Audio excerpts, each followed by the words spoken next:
Fish Rescue. Story by Carmel, Rielly. Illustrations by Alfredo Belli.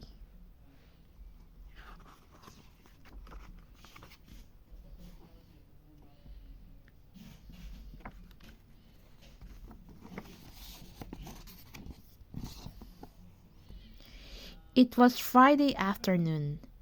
Noah was coming home on the school bus with his friend, Harry. Harry was sleeping over that night. "It's so hot and dry," said Harry. "Looking out the window, we really need rain." Noah nodded. "It's so bad on our farm that the creek has almost dried up," he said. "The native fish that live there are dying because there is not enough water." "That's terrible," said Harry. "It is," said Noah, "but I'm working hard to save those fish." "How are you saving them?" asked Harry. "I'm moving the fish from the creek into our dam until the rain comes," said Noah. "Wow, that's hard work," said Harry. "I don't mind," said Noah. "I've been spending time at the creek since I was little. I love the native fish, and it's important to look after them because they're so good for the creek's ecosystem."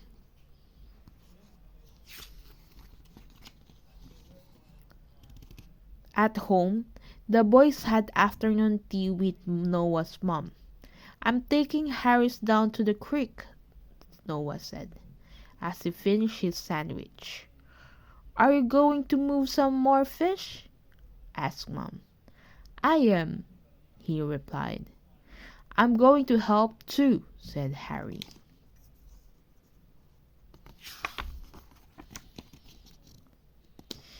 Chapter 2. Catching Fish. The boys walked down to the creek. They stood at the bank, looking over the edge instead of flowing water below. There were only muddy puddles. "Are there really fish in there?" Harry asked. "Yes," Noah replied, "and I need to move them fast before the puddle dries up."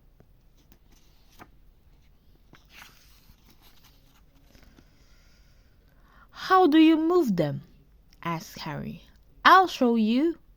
He waded in the puddle, crouched down and dipped his arms beneath the murky water. In a second, he had caught a fish in his hands and put it into the bucket.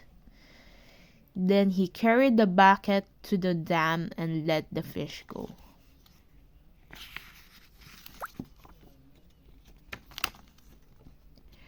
Harry tried to catch a fish too, but one he had grabbed slipped from his grasp. "This is harder than it looks," he said. "It takes practice," said Noah. "But I've moved so many fish now. I'm really fast." "Maybe I can help by carrying the buckets to the dam instead," said Harry. "That's a good idea," said Noah. It was almost dark when they got back to the house. "Harry, help me move lots of fish today," Noah said to Mom. "That's fantastic," said Mom. "But there are still more in the creek," said Noah, looking miserable. "Tomorrow there's my football game, and on Sunday we're going to Grandma's. I can't move any fish until Monday." "Don't worry, just do what you can."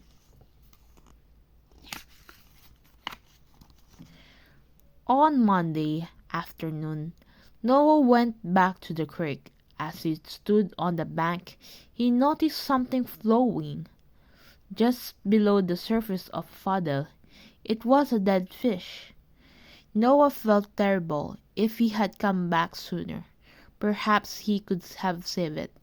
He knew he would have to work hard this week to rescue other fish.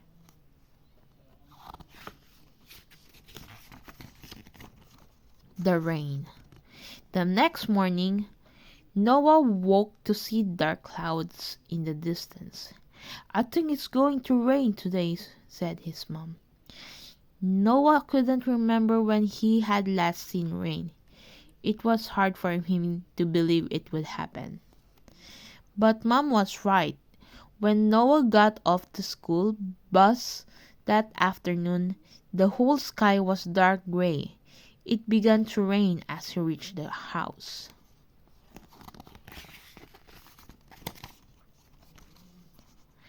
As the hours passed, the rain became heavier.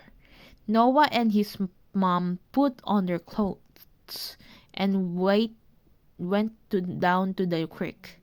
They could see water already starting to flow along the creek bed. "If it keeps raining like this, you can move the fish back into the creek soon." Noah grinned. "That would be amazing," he said. The following week, the local mayor visited the farm to talk to Noah. "We've heard about your work rescuing native fish," she said. "We would like to give you a special Eco Award." Noah looked surprised. "But how did you hear about it?" he asked. "Your friend Harry told me," said the mayor, smiling. "He's my nephew."